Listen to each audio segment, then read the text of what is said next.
ಎಲ್ಲಾ ಸಂಚಿಕೆಗಳನ್ನು ಉಚಿತವಾಗಿ ನೋಡಿ ZEE5 ನಲ್ಲಿ. ಈಗಲೇ ಆಪ್ ಡೌನ್ಲೋಡ್ ಮಾಡಿ.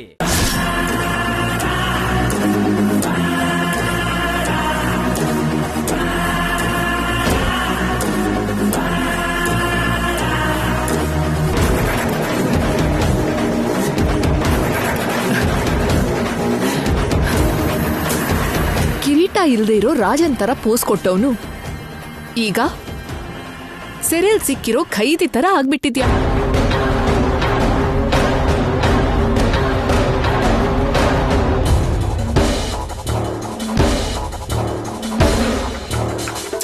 ನಿನ್ ಪರಿಸ್ಥಿತಿ ನೋಡ್ತಿದ್ರೆ ಅಯ್ಯೋ ಪಾಪ ಅಂತ ಮರುಕ ಹುಟ್ತಾ ಇಲ್ಲ.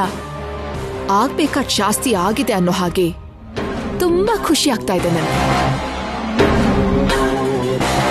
ಎದುರುಗಡೆ ಇರೋರಿಗೆ ಪೆಟ್ಟು ಕೊಡ್ಬೇಕು ಅನ್ಕೊಳ್ಳೋದು ತಪ್ಪಲ್ಲ. ಪೆಟ್ಟು ಕೊಟ್ರೆ ಎದುರುಗಡೆ ಇರೋರು ಚೇತರಿಸ್ಕೊಳ್ದೇ ಇರೋ ಹಕ್ಕು ಕೊಡ್ಬೇಕು. ಇಲ್ಲ ಅಂದ್ರೆ ಹೊಡೆದವನ್ಗೆ ಏಟಿನ ಮೇಲೆ ಏಟು ಬೀಳತ್ತೆ. ನಿನಗಾಗಿದ್ದು ಅದೇ.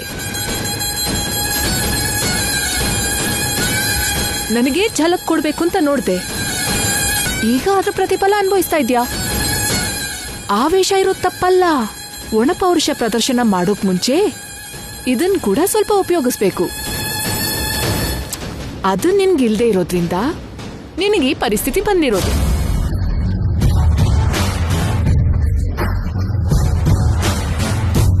ನಿನಗಿದಾಗ್ಬೇಕಾಗಿರೋದೆ.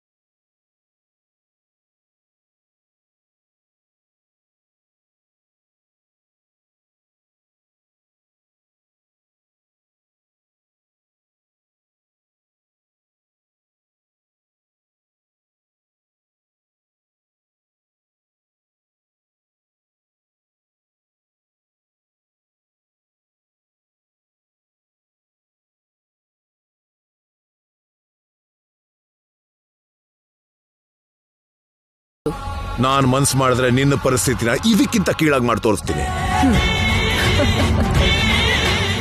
ಒಂದ್ಸಾರಿ ನನಗ್ ಕೈ ಕೊಡೋಕ್ ನೋಡಿದಿಕ್ಕೆ ನಿನ್ ಪರಿಸ್ಥಿತಿ ಇಷ್ಟು ಕೆಳಗಿಳ್ದು ಹೋಯ್ತು. ಆದ್ರೂ ಕೂಡ ನಿನ್ಗಿನ್ನೂ ಬುದ್ಧಿ ಬಂದಿಲ್ವಾ? ನೀನು ನನ್ನೇನು ಮಾಡಕ್ಕಾಗಲ್ಲ. ಆ ವಿಷಯನ ಈಗ್ಲಾದ್ರೂ ತಿಳ್ಕೊಂಡ್ರೆ ಒಳ್ಳೇದು. ನೀನ್ ನನ್ ಜೊತೆ ಕೈ ಜೋಡಿಸ್ದೆ ಅಂತ ನಮ್ ಭಾವನ್ ಸಾಯಿಸೋದ್ರಲ್ಲಿ ನೀನು ನನ್ ಜೊತೆ ಪಾರ್ಟ್ನರ್ ಅಂತ ಹೇಳ್ದೆ ಅನ್ಕೋ, ಆಗ ನಿನ್ನ ಪರಿಸ್ಥಿತಿ ಏನು? ನೀನು ನನ್ ಬಗ್ಗೆ ಹೇಳಿದ್ರೆ ನಾನು ನಿನ್ ಬಗ್ಗೆ ಹೇಳ್ತೀನಿ. ನಿನಗ್ ಗೊತ್ತಿಲ್ವಾ? ಎಲ್ಲಾ ಸಂಚಿಕೆಗಳನ್ನು ಉಚಿತವಾಗಿ ನೋಡಿ ZEE5 ನಲ್ಲಿ. ಈಗಲೇ ಆಪ್ ಡೌನ್ಲೋಡ್ ಮಾಡಿ.